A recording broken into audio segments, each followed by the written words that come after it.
Selamat datang di channel Novel Official. Sebelum mendengarkan novel, kekuatan Harvey York untuk bangkit, jangan lupa like, share, dan subscribe. Kalau tidak kusentil jantung kalian hehehehe. Tanpa lama-lama lagi langsung saja kita masuk di alur cerita novelnya. Bab 4846. Menurut legenda, Kubo Kenshin menghabiskan 10 tahun dalam pengasingan di daerah terlarang hutan bunuh diri di negara pulau untuk berlatih teknik kendo legendaris gaya unta abi, Phantom Three Swords. Pada saat dia meninggalkan bea cukai, pedang bahkan bisa memotong aliran air terjun. Kekuatan semacam ini bukanlah sesuatu yang bisa dibayangkan orang biasa.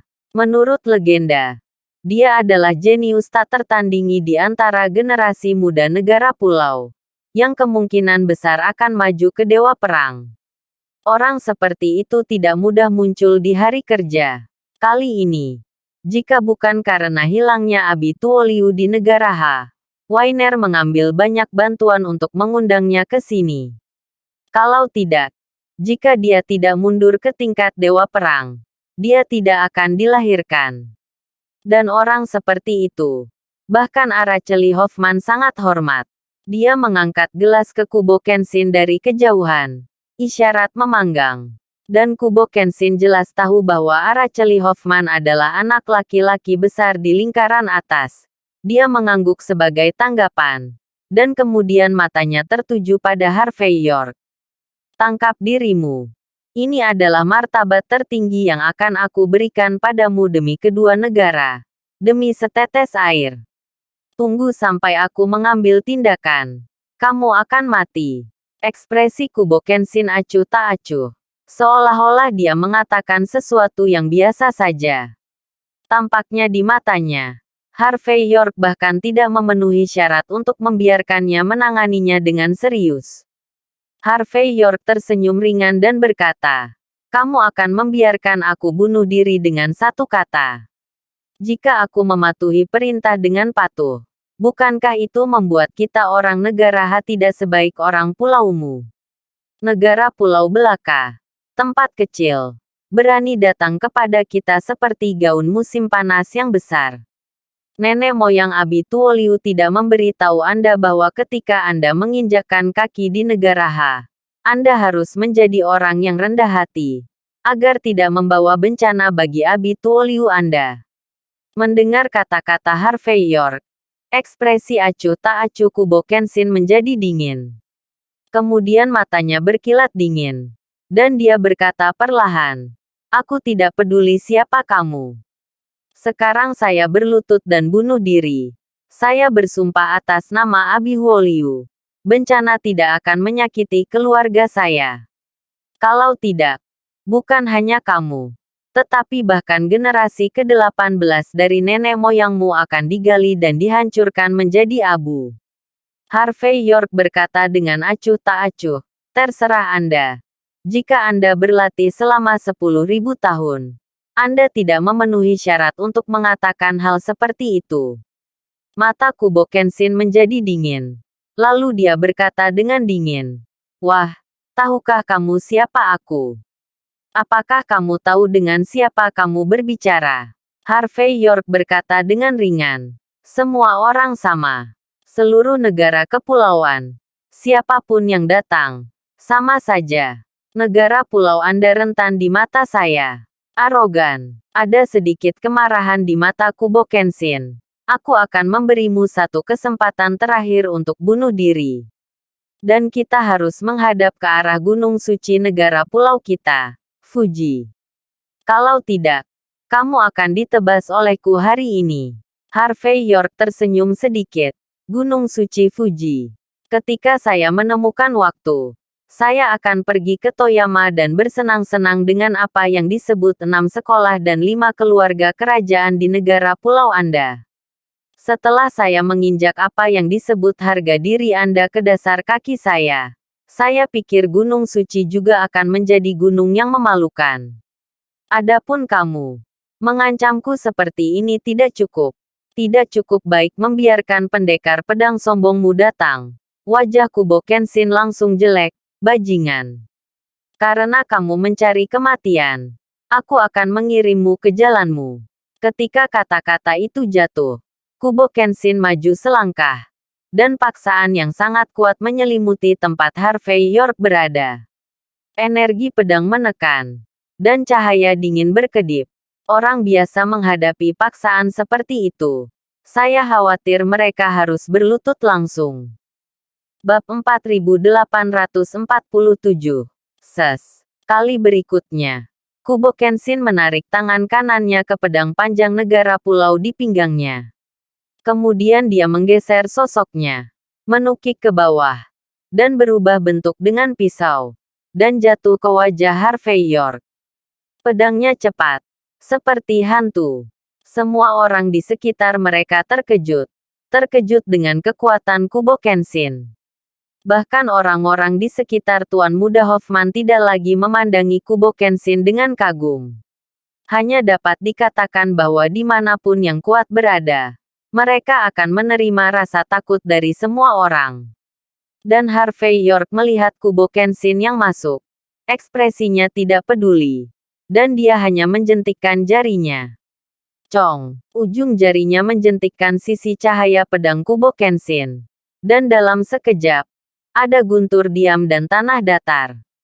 Kubo Kenshin, yang sangat cepat, bisa datang dan pergi dengan cepat saat ini. Ketika Harvey York terpental pada pisau, dia terkejut dan dengan cepat mundur. Setelah mendarat di tanah, dia mengambil selusin berturut-turut, meninggalkan 2 jejak di tanah dengan telapak kakinya. Pada saat ini, mata yang dia lihat ke Harvey York penuh dengan ketidakpercayaan. Meskipun dia hanya menggunakan 3 keberhasilan sekarang, secara logis, bagaimana orang di depannya bisa dengan mudah diblokir. Tapi sekarang Harvey York, bajingan ini, tidak hanya memblokirnya, tetapi juga sangat ringan. Pada saat ini, Kubo Kenshin sedikit mengubah kognisinya. Dia menarik napas dalam-dalam, menenangkan darah yang mendidih di tubuhnya, dan kemudian sedikit menyipitkan matanya. Dia mulai memperhatikan Harvey York sekarang. Lagi pula, orang ini bisa membunuh adik laki-lakinya, yang cukup untuk menunjukkan bahwa dia memiliki kekuatan. Wah, aku akui kamu memiliki beberapa keterampilan. Sayang sekali kau bertemu denganku. Kubo Kenshin bergerak lagi. Kali ini sosoknya berubah menjadi 2 sosok di udara. Dan kedua sosok itu mengangkat pedang mereka dan jatuh pada saat yang bersamaan. Cepat. Hampir ekstrim. Ini bukan untuk mengatakan bahwa Kubo Kenshin telah benar-benar berubah menjadi 2 sosok. Tetapi sosoknya sangat ekstrim sehingga ilusi telah muncul di depan mata semua orang. Segera setelah itu, kedua ilusi itu bersatu kembali. Dan kemudian terpisah lagi. Kali ini, Kubo Kenshin menjadi 3 sosok. Itu adalah salah satu dari 3 pedang hantu Abihuo Liu. Kali ini, tembakannya adalah pengetahuan. Dan dia menggunakan aliran unta abi di negara pulau itu. Gerakan terkuat di antara 3 pedang hantu. Cukup untuk menunjukkan bahwa Kubo Kenshin sangat mengutamakan Harvey York. Pada saat ini, semua menahan napas. Semua orang tahu bahwa ketika pedang Kubo Kenshin jatuh, Harvey York akan jatuh ke tanah. Lagi pula, dalam legenda, tidak ada orang yang hidup yang pernah bisa melihat kekuatan sebenarnya dari gerakan ini.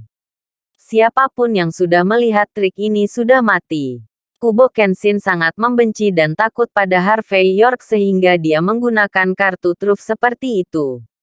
Sekelompok wanita dan anak perempuan yang sombong semuanya bersemangat pada saat ini. Seperti mawar dengan duri. Mereka memiliki kebenaran diri yang tinggi.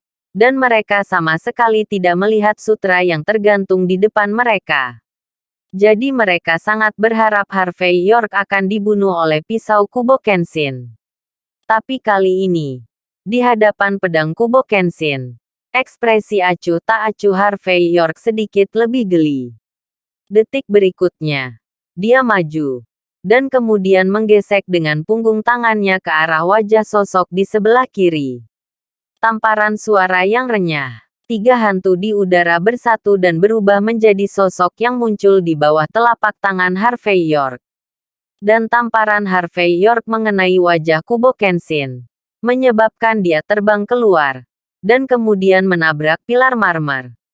Wow, pada saat sosok itu mendekat, Kubo Kenshin menyemburkan seteguk darah tua, bercampur dengan beberapa gigi.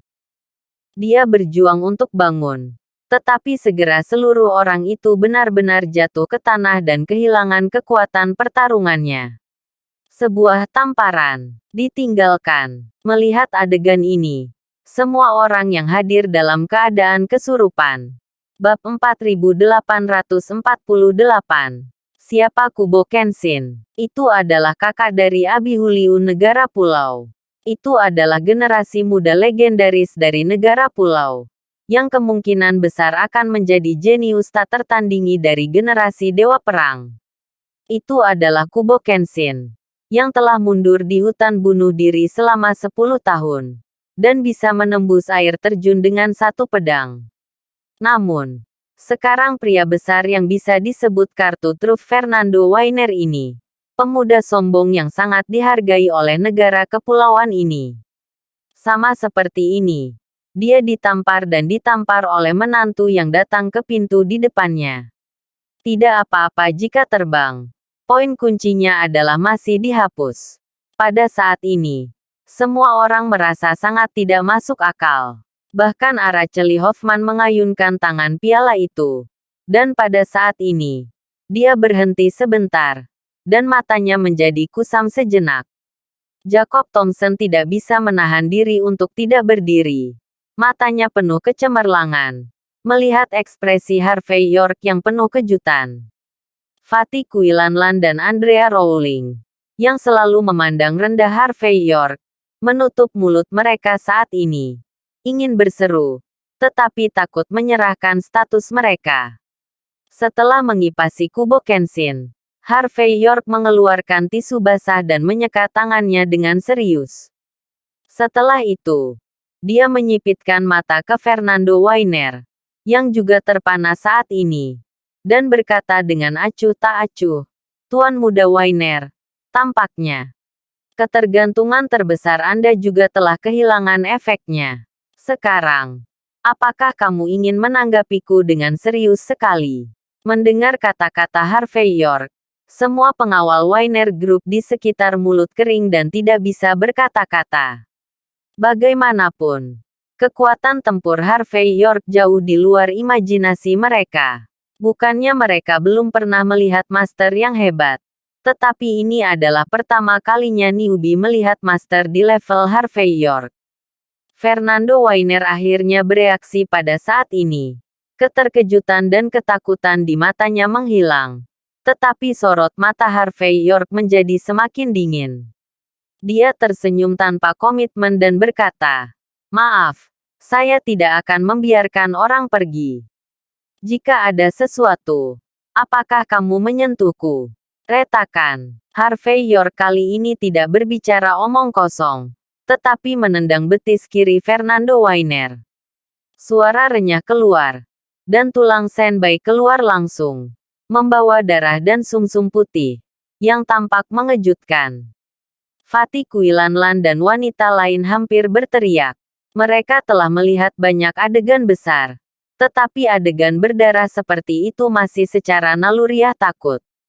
Dan Araceli Hoffman dan Jacob Thomson juga sedikit mengernyit, menatap Harvey York dengan mata yang lebih dalam.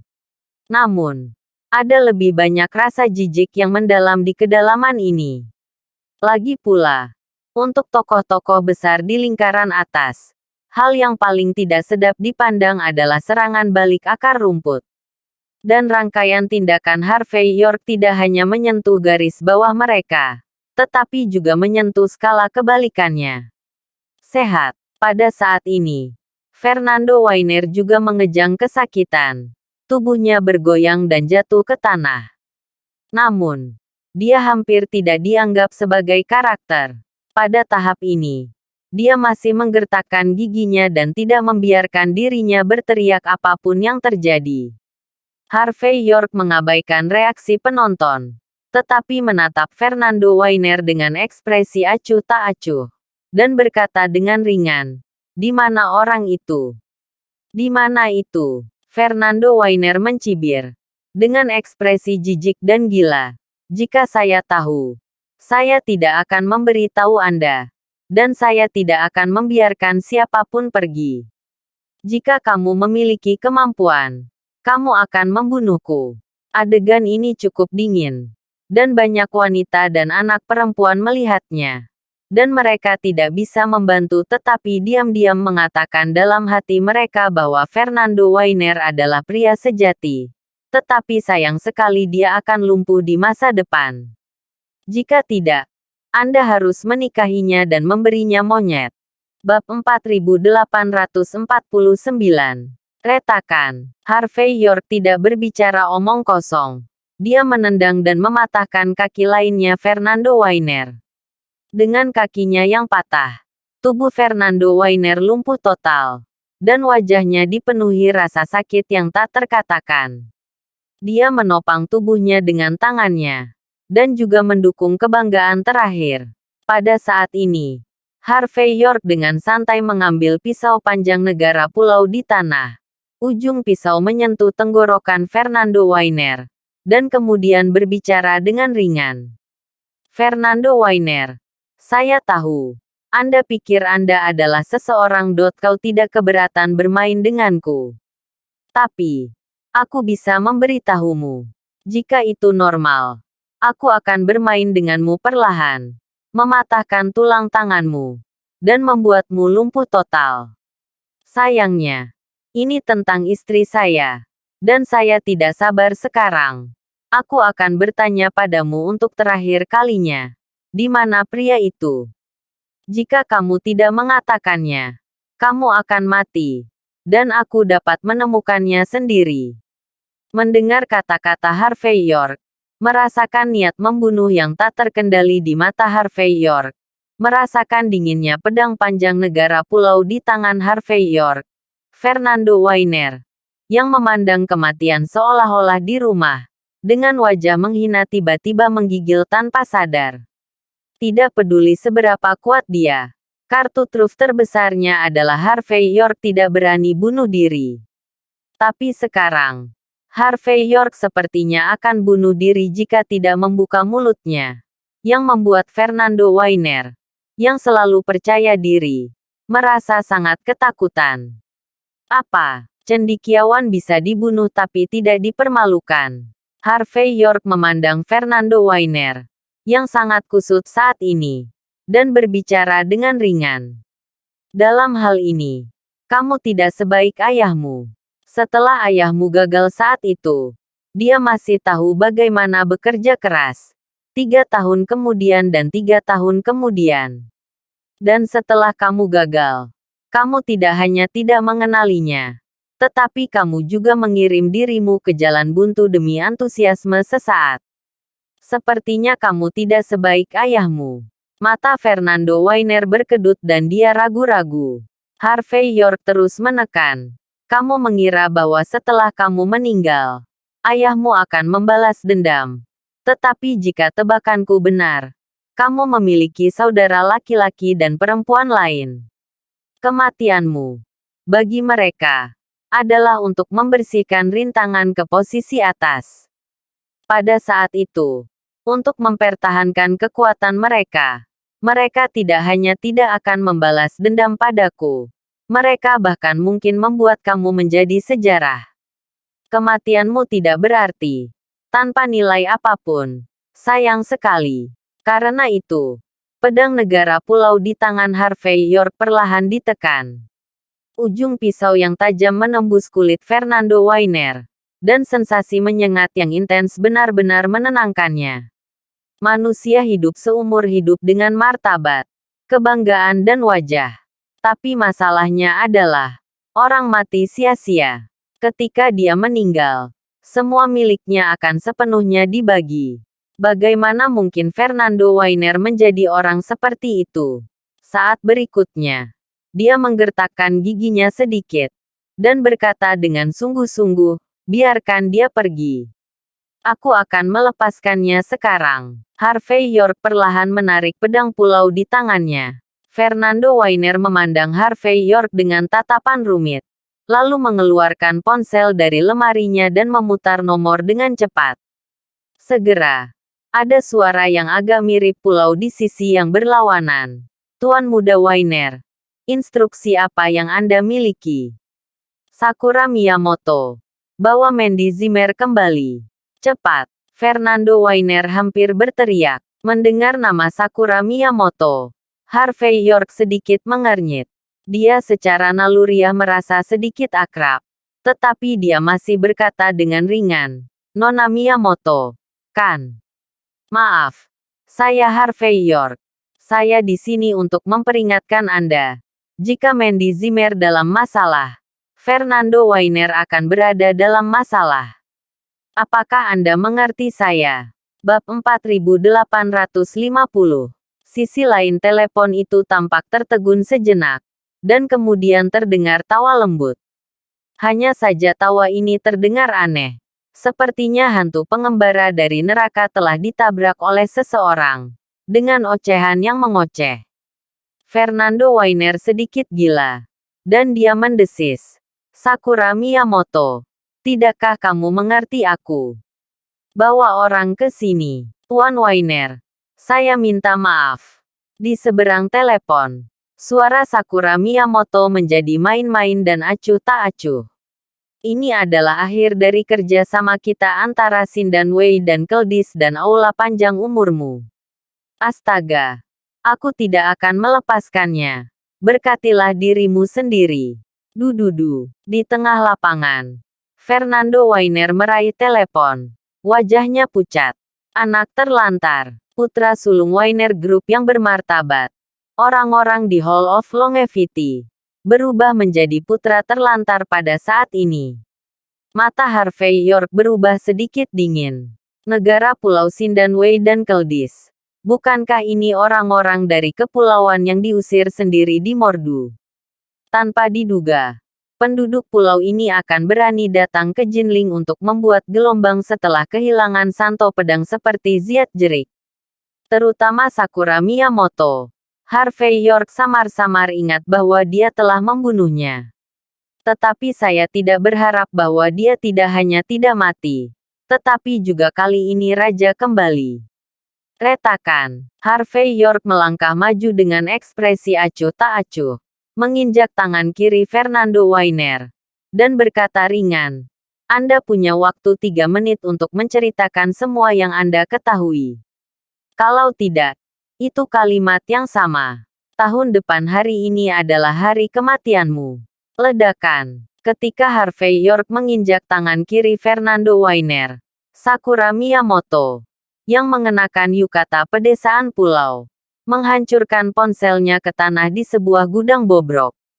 Wajahnya sesuai dengan gaya centilnya sebelumnya. Seluruh tubuhnya seperti terbakar api. Separuh wajahnya cantik dan separuh wajahnya seperti iblis. Pada saat ini, Sakura Miyamoto memiliki ekspresi mengerikan di wajahnya. Setelah waktu yang lama, dia mengeluarkan sekotak cairan obat yang sangat berharga. Dan setelah mengeluarkan tabung dan menyuntikkannya ke tubuhnya, kengeriannya perlahan menghilang, digantikan oleh ketidakpedulian yang semakin banyak. Pada saat ini, di seluruh gudang besar, tidak ada barang di sekitarnya. Hanya para elit negara pulau yang berdiri diam.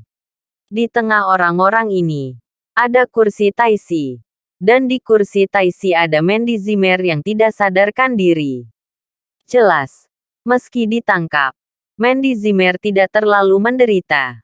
Tetapi pada saat ini, Sakura Miyamoto mengabaikan Mandy Zimmer dan melihat ke bagian terdalam dari gudang.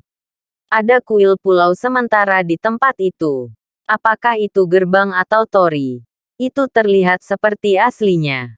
Tampaknya kuil tertentu di negara pulau telah dipindahkan secara keseluruhan. Sakura Miyamoto menyipitkan mata ke kuil dan sedikit mengernyit. tetapi ada lebih banyak kecemasan dan kedinginan di matanya. Kali ini dia datang ke negara H dengan tugas lain. Hanya saja dia secara tidak sengaja mengetahui bahwa Longevity Palace, yang bekerja sama dengan negara kepulauan, mengalami masalah dengan Harvey York. Jadi dia tidak bisa tidak mengambil tindakan. Di satu sisi, dia ingin membalas dendam untuk keluarga Miyamoto. Dan di sisi lain, dia ingin bernafas lega untuk Sindang Wei yang sedikit tidak berdaya. Sayang sekali dia tidak bisa menghitungnya. Abitu Liu, Biksu Iblis Tianzu dan Hall of Longevity yang menakutkan tidak bisa membantu Harvey York. Bahkan backhand terakhir sama sekali tidak berarti karena kompromi Fernando Weiner. Ini berarti bahwa kali ini, tidak hanya Harvey York yang tidak akan terbunuh, tetapi juga 80% akan dibunuh oleh Harvey York. Ini benar-benar tidak dapat diterima oleh Sakura Miyamoto. Terima kasih sudah menonton cerita novel Kekuatan Harvey York untuk Bangkit. Sampai ketemu lagi di cerita novel selanjutnya.